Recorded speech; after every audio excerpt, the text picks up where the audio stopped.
Well, you know, you hear these stories, the Thanksgiving meal is prepared, and suddenly one of the dogs jumps up and it's all over. Right. But you say we don't have to put the dogs away. So this is a very, very easy behavior to teach, and it's just for that, meaning that they can, oh, thank you, Tex. He's going to go ahead and do it for So us. well trained.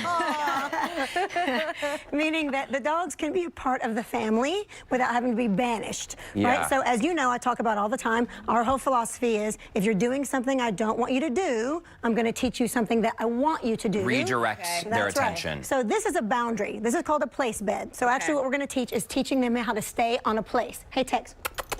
Place.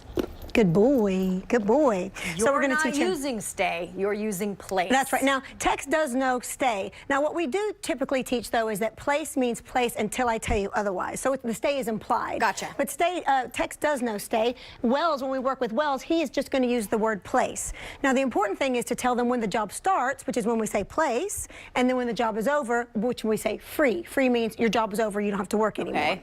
Now, this is just a boundary so that I can tell you I need you to stay here so that you're not jumping on my guests, or you're not jumping when everybody's eating their dinner or anything like that.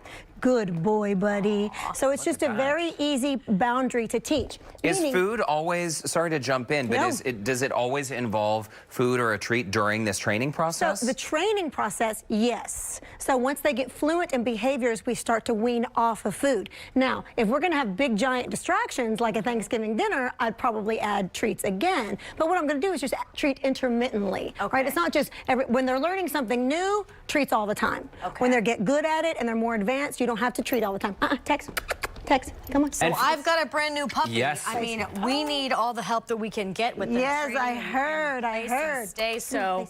Good boy. And Haley's Stay. puppy Wells over here next to Tex. How old Haley is, Wells? He's 5.5 months. 5.5 months, okay, and that's a stage when, Stephanie, a lot of pet owners may think, oh my goodness, this is a lot of work. Yeah. But you say if you're consistent, these behaviors can be learned. That's right. He's a teenager, and he is a real party animal. I mean, he is ready to party all the time. Stay. So we're going to work with him because I wanted to use Tex as an example of a dog that already knows the behavior pretty well, and that for Wells, it's a dog that's just now learning it. Okay. Now, the deal is this, is that when we start any behavior, we have to start at the preschool level. We all do, right? When we learn something, we start at preschool.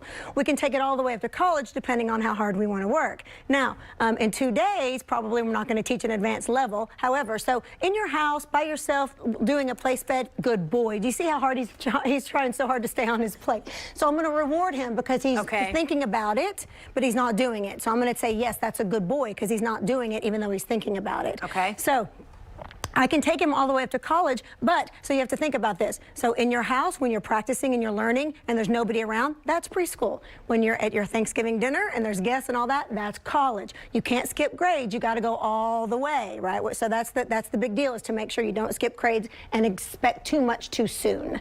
Okay? A lot of people use the word NO, but that's kind of unbeneficial because they don't understand what you're saying. So that's right. So we always say that no is not enough. Okay. So I can certainly mark a moment by saying no, meaning I don't like what you're doing. However, what should follow up immediately is, well, what is it that you do want me to do? So instead of yelling at your dog for what you don't want them to do, you want to encourage them, as you just said, to do what you want them to do. That's right, right. It's so much easier to teach a dog by telling what you want than what you don't want. It's just as easy to teach a good habit as it is a bad habit. Okay. Stay. Good boy, buddy. Good boy. Now, when we start to add this, so when we're doing a duration on an elevated bed like this, an elevated bed can help it become much quicker because the boundaries are so clear. Right. So the only thing that's against the rules here is if you put your foot on the floor. That's it. You can do whatever else you want. I don't care if you stand, sit, lay down, stand on your head, for all I care. Just don't get off.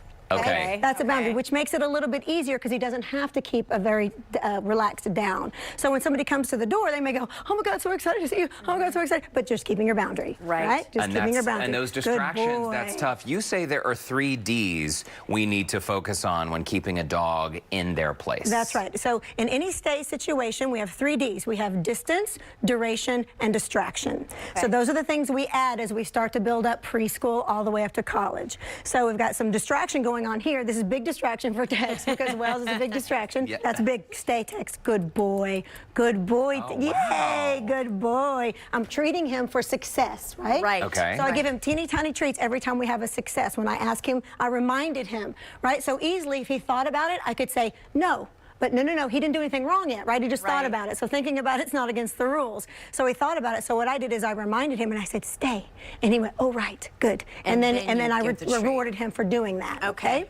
So we're adding the 3 Ds as we move along. So we could add distance, duration, and distraction. So what I'm going to do now is I'm going to put Tex over here on Wells' bed because he's going to keep his stay and Haley's going to work with him. And then we're going to start working with Wells because Wells doesn't know it. Okay. So we're going to work with him and then Derek's going to help a little bit. I'm going to walk Derek through how to teach a place bed and what we're going to do. Okay.